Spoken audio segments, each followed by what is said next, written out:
parole est à Geneviève Garrigos. Monsieur le maire, mes chers collègues, comme tous les mercredis soirs, je me suis rendue hier au rassemblement organisé par l'Association des Ukrainiens et des Ukrainiennes de France devant l'hôtel de ville.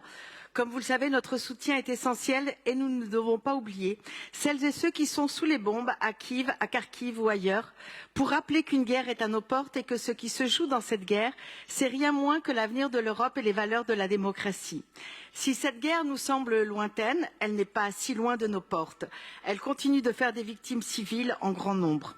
Alors, s'il n'est bien sûr pas question d'accorder un traitement préférentiel aux réfugiés venus d'Ukraine par rapport à toutes celles et ceux qui frappent à notre porte, nous devons faire face à un volume important de réfugiés qui arrivent encore soit pour rester ici, ils sont estimés à 7 000 en Île-de-France, soit en transit vers un autre lieu, en France ou ailleurs, de gare en gare. Ils sont 100 000 bénéficiaires de la protection temporaire dans notre pays. En Europe, ils sont plus de 4 millions. Et depuis février, ils sont plus de 7,5 millions à avoir été contraints à l'exil.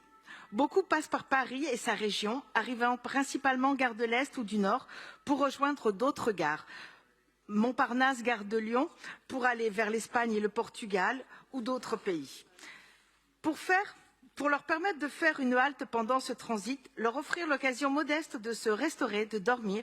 2 accueils de jour, haltes de nuit ont été aménagés dans des gymnases, s'il vous plaît, dans des gymnases Marie Paradis dans le 10e et gymnase Victor Young Pérez dans le 12e.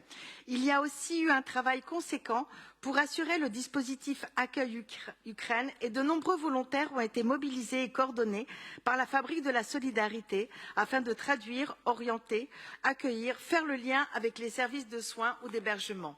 À l'occasion de cette délibération qui nous permet d'accorder des financements aux structures qui portent et qui ont porté cette mobilisation, qui ont géré et gèrent l'hébergement d'urgence, les soins. Je voudrais remercier les associations, les volontaires, toutes ces structures.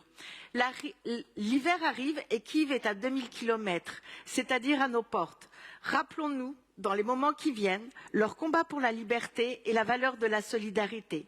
Souvenons-nous que c'est une guerre sale et brutale envers les civils qui se joue et montrons-nous plus que jamais solidaires envers les Ukrainiennes et les Ukrainiens. Slava Ukraini.